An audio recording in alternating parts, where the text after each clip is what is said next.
পাবনার ঈশ্বরদীতে মুকুলের অভাবে লোকসানের মুখে পড়েছে মৌচাষিরা। প্রতি বছর বসন্তের শুরুতে বিশেষ করে ফাল্গুন ও চৈত্র মাসে মুকুলের মৌসুম এলে বিভিন্ন বাগানে মৌচাষিরা আসেন এবং মধু সংগ্রহ করেন। বিশেষ করে লিচু বাগানগুলো মৌমাছির জন্য অন্যতম প্রধান উৎস হওয়ায় মৌচাষিরা সাধারণত এইসব বাগানে মৌমাছির বাক্স বসিয়ে থাকেন। কিন্তু এবছর মুকুল না থাকায় মৌমাছির সংখ্যাও কম, ফলে মধু সংগ্রহও হয়েছে সীমিত পরিমাণে। উপজেলার জয়নগর, মানিকনগর, বড়ইচারা, মিরকামারী এলাকা ঘুরে দেখা যায়, যেসব বাগানে প্রতি বছর মৌচাষিরা আসেন সেসব বাগানের অধিকাংশই মুকুলের অভাবে ফাঁকা পড়ে আছে। এ বিষয়ে শফিকুল ইসলাম নামে এক মৌচাষি জানান, প্রতি বছর লিচুর ফুল থেকে ভালো পরিমাণে মধু সংগ্রহ করা সম্ভব হয়, তবে এবছর লিচুর মুকুলই আসেনি, তাই মৌচাষ প্রায় বন্ধের পথে। এতে মৌমাছির খাদ্য সংকট তৈরি হয়েছে, আর আমরা পড়েছি বড় ধরনের লোকসানের মুখে।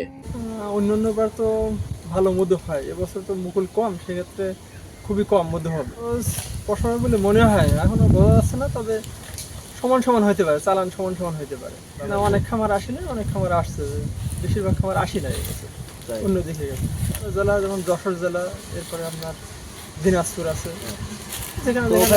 যশোরে এখনো যান নাই? যশোরে আমরা যাবো না, আমরা যেহেতু এখানে আসছি, তারা যারা যশোরে গেছে তারা এখন সুন্দরবন চলে যাবে, তাদের ওখানে ফুল শেষ, ওরা ওখানে লিচুর মুকুলের সংখ্যা কেমন? মানে এখানে ওখানেও কম আছে, এখানের মতো কম, তো ওখানেও বললো যে মোটামুটি কালেকশন হয়েছে, ওখানে কালেকশন শেষ, আরেকটা কালেকশন দিয়ে সুন্দরবন চলে যাবে। আপনারাও এখান থেকে আরেকটা সুন্দরবনে যাবেন? আমরা এখান থেকে শেষ করে সুন্দরবনে যাবো।